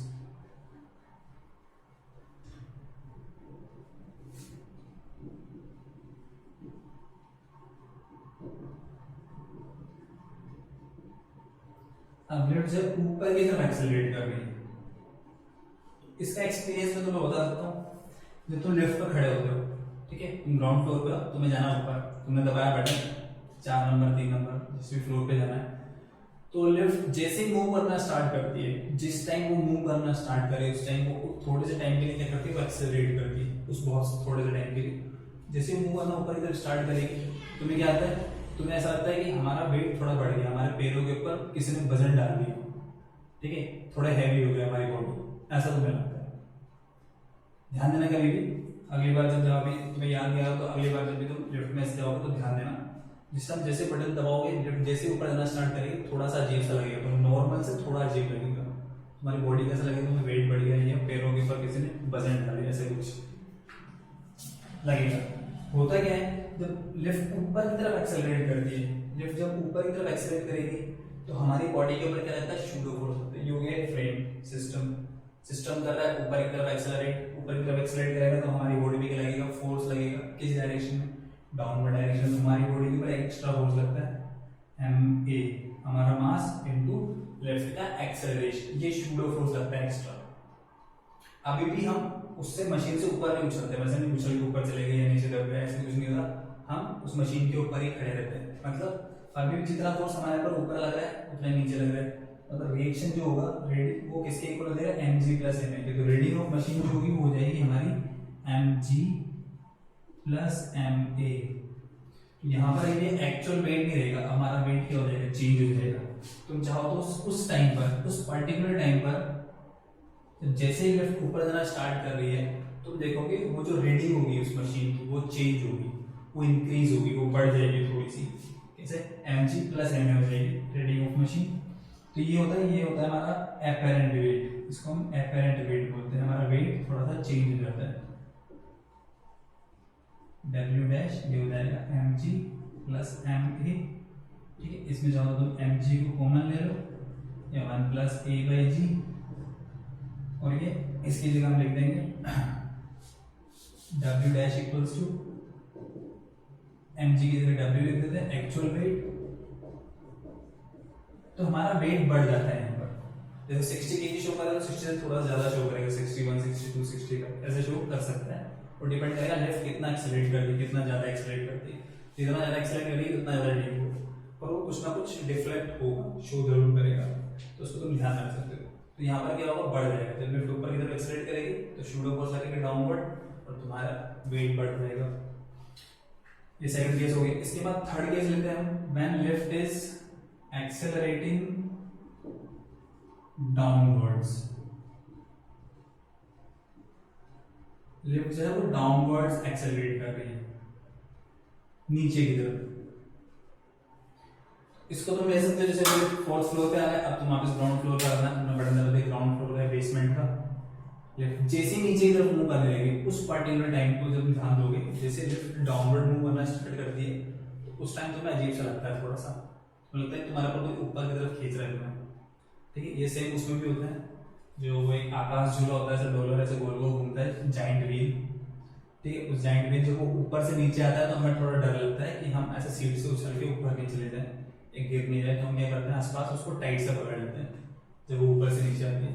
ऐसे लिफ्ट ऐसे नीचे आ रही है तो सेम वैसे ही कुछ मिलता जुलता केस होता है, वहां पर जाइंट व्हील में थोड़ा ज्यादा होता है, यहाँ पे बहुत कम होता है। होता है कि एक्चुअल में जैसे ही लिफ्ट डाउनवर्ड जाना स्टार्ट करती है, इस तरफ लिफ्ट जैसे डाउनवर्ड मूव करना स्टार्ट करती है, हमारी बॉडी के ऊपर एक शूडो फोर्स लगता है, इसके एक्सेलरेशन के अपोजिट डायरेक्शन में। एक्सेलरेशन की जरूरत है नीचे तो शूडो फोर्स लगेगा ऊपर, ठीक है। अभी भी हमारा बॉडी वहीं रहती है, हम ऐसे नहीं ऊपर चले गए, ठीक है, वहीं खड़े हुए रहते हैं, कहीं नहीं जाते, उसी जगह खड़े रहते हैं। तो अभी भी हमारे पास नेट फोर्स क्या है, जीरो है। नेट फोर्स जीरो मतलब जितना ऊपर लग रहा है उतना नीचे लग रहा है। ऊपर कितना लग रहा है, ऊपर लग रहा है R प्लस ma, और नीचे कितना लग रहा है mg। और रीडिंग जो होती है मशीन की वो रिएक्शन फोर्स होता है, तो रीडिंग ऑफ मशीन R जब निकालेंगे ma को धर लेना होगा, ma को धर लेना होगा तो minus mg R plus ma, ये रीडिंग ऑफ मशीन होगी, और यही हमारा एपेरेंट वेट हो जाएगा। तो रीडिंग शो करेगी वही हमारा वेट आ जाएगा, तो ये हमारा वेट हो जाएगा, ये हो जाएगा डिक्रीज, ठीक है। तो हमारा वेट थोड़ा कम होगा, जैसे 60 kg वेट है तो लिफ्ट जैसे उस टाइम जब नीचे जाना स्टार्ट कर रही है तब उस रीडिंग में तुम्हें थोड़ा सा कम दिखेगा, 60 से थोड़ा कम दिखेगा, तो उसको तुम ऑब्जर्व कर सकते हो। क्यों? क्योंकि शूडो फोर्स लग रहा है। करके देखना है एक्सपेरिमेंट खुद से, तुम्हें अपने आप समझ में आ जाएगा कि कुछ ना कुछ हो रहा है यहाँ पर, ठीक है। अब इसमें मान लो एक कंडीशन ले सकते हैं, ऐसा मान वैसे होता नहीं है, ठीक है, मान लो हो गया। क्या हो गया, ये जो रस्सी जो बंधी हुई है, तार जो बंधी है, ये टूट गई केबल। जब तुम 10th फ्लोर पे हो, 9th फ्लोर पे हो, 4th फ्लोर पे हो, तो केबल टूट गई, केबल टूट गई तो अब आएगी लिफ्ट नीचे, कितना एक्सेलरेशन से, अब होगा इसका फ्री फॉल। फ्री फॉल होगा मतलब ए जी के equal, if A equals to G हो गया देन केबल टूट गई, W dash equals to W 1 minus G by G, zero G 1 minus 1 zero, और हमारा एपेरेंट वेट हो जाएगा जीरो। अब उस मशीन में रीडिंग आ जाएगी जीरो। इस एक्सपेरिमेंट को भी तुम कर सकते हो, कैसे, किसी फ्रेंड वगैरह किसी को बोलते हो मैं लिफ्ट जब नीचे जा रही है तो केबल काट देना, ठीक है, ऐसा होगा नहीं, वैसे इस तरह से कर नहीं सकते हम, वो केबल कटती नहीं है, मोटी लोहे की होती है, इससे नॉर्मली टूट नहीं सकती, वो कोई काट भी नहीं सकता उसको, ठीक है। पर मान लो जैसे मूवीज वगैरह में कुछ ना कुछ बम वम लगा के फोड़ देते हैं, वो मूवीज वगैरह में हो जाता है सब कुछ, ठीक है। मूवीज में कुछ भी कर सकते हैं, वहाँ तो साउथ का हीरो खुद हाथों से भी तोड़ सकता है उसको। तो वहां पर क्या होगा, जब ये फ्री फॉल जब होगा, फ्री फॉल होगा तो ये मशीन जीरो रीडिंग शो करेगी, मतलब तुम मशीन के ऊपर कोई भी वेट नहीं लगा रहे, तुम्हारे पैर जो होंगे वो मशीन के टच ही नहीं करेंगे, तुम हवा में उड़ोगे। फ्री फॉल, तो फ्री फॉल में क्या होता है, तुम्हारा वेटलेसनेस की कंडीशन आती है, इसको बोलते हैं वेटलेसनेस की कंडीशन। वेट एपरेंट वेट हमारा जीरो हो जाता है, वेटलेसनेस। जैसे सैटेलाइट्स वगैरह में स्पेसशिप जो होती है, जहाँ पर जो एस्ट्रोनॉट जो होते हैं वो सेम जैसे फील करते हैं वेटलेसनेस, जैसे तुम फील करोगे फ्रीली फॉलिंग लिफ्ट के अंदर, ठीक है। तुम्हारा वेट जीरो हो जाएगा, पर ध्यान रखना है मास चेंज नहीं होगा, मास वही रहेगा। तुम्हारी बॉडी का मास तभी चेंज हो सकता है जब तुमने खाना कम खाया और ज्यादा खा लिया हो, ठीक है। कोई हाथ काट के अलग रख दिया हो तुमने, पैर काट के अलग रख दिया हो, गर्दन काट के अलग रख दी हो, तब तुम्हारा मास चेंज हो सकता है, ठीक है। ऐसे खड़े खड़े तुम यहाँ से कहीं चले जाओ तो मास चेंज नहीं होगा तुम्हारा, ठीक है। जी की वजह से सिर्फ वेट चेंज होता है, मास चेंज नहीं होगा, ठीक है। ये 9th क्लास में मास और वेट में तुमने डिफरेंस देखा होगा, पढ़ा होगा इस बारे में। तो ये लिफ्ट वाला एग्जांपल हो गया, तो स्यूडो फोर्स तुम्हारे समझ में आया होगा। तो जहां पर भी हम एक्सेलरेटिंग सिस्टम होगा, हमारा सिस्टम जो है वो एक्सेलरेट कर रहा होगा, इसको फ्रिक्शन में हम यूज में लेंगे ज्यादा, वहां पे पढ़ेंगे इस बारे में, स्यूडो फोर्स अप्लाई करेंगे फ्रिक्शन के केस में। तो वहां पे तुम्हें ध्यान रखना है, जब भी एक्सेलरेटिंग बॉडी होगी तो मैं सीधा बोल दूंगा वहां पे क्या लग रहा है, एक स्यूडो फोर्स लग रहा होगा, और वो स्यूडो फोर्स जो होगा वो एक्सेलरेशन की अपोजिट डायरेक्शन लगेगा, और उसकी वैल्यू निकाल लेंगे मास ऑफ ऑब्जेक्ट इनटू ए क्या है, एक्सेलरेशन ऑफ सिस्टम, ठीक है। तो ये समझ में आ गया होगा। अब ये जो पढ़ा है इससे रिलेटेड क्वेश्चन जो है वो तुम्हें वीडियो के लास्ट में मिल जाएंगे, उन क्वेश्चंस को सॉल्व करना है, होमवर्क करना है, और जो वीडियो के अंदर भी जो तुम्हें होमवर्क मिले हुए बीच में उनको भी तुम्हें सॉल्व करना है, और जो भी तुम्हारे डाउट्स हो फिर उसको तुम पूछ सकते हो, ठीक है। तो ये तुम्हें चैप्टर समझ में आया होगा, थोड़ा बहुत जो भी पढ़ा है हमने, अभी स्टार्ट ही हुआ है, ऐसा फर्स्ट लेक्चर है, कुछ ना कुछ तो समझ में आया होगा तुम्हें। अगर कोई भी समझ में नहीं आता है तो उस चीज को तुम पूछ सकते हो, वही उसको कमेंट कर सकते हो, उस पर लिख सकते हो क्वेरीज वगैरह में, और एकेडमी की साइट पे जाके, अभी तो वो अंडर कंस्ट्रक्शन चल रही है, ठीक है। थोड़ी बहुत कुछ खराबी आ गई थी उसमें, उस वजह से, तो उसमें तुम फिर जब वो सही रहे फिर तुम वहां से तुम क्वेरी अपलोड कर सकते हो, तुम्हारी जो भी प्रॉब्लम है उसको पूछ सकते हो, ठीक है। तो कुछ अपने अंदर वो नहीं रखना है कि ये मुझे समझ में नहीं आ रहा तो क्या करूँ क्या करूँ, तुम्हें समझाने के लिए बैठे, ऐसा नहीं, तुम्हें हर तरीके से हम समझा सकते हैं, मतलब तुम्हारे चीज दिमाग में वो चीज बैठ जाएगी, तुम क्वेश्चंस कर सकते हो, कुछ भी टिपिकल नहीं है, कुछ भी मुश्किल नहीं है, सब कुछ हो सकता है, ठीक है। अगर पूछोगे तो, अगर नहीं पूछोगे खुद के अंदर रखोगे तो फिर कुछ नहीं कर सकते, ठीक। तो डाउट्स भी पूछ रहे हैं, कुछ भी डाउट्स है तुम्हारे मन में, कोई भी क्वेरी है, कोई भी दिमाग को परेशान कर रहा है, कोई भी चीज समझ में आए उसको पूछो, उसको अपने अंदर मत रखो, उसको पूछो, ठीक। तो आज के लेक्चर में इतना पढ़ते हैं, ओके, थैंक यू।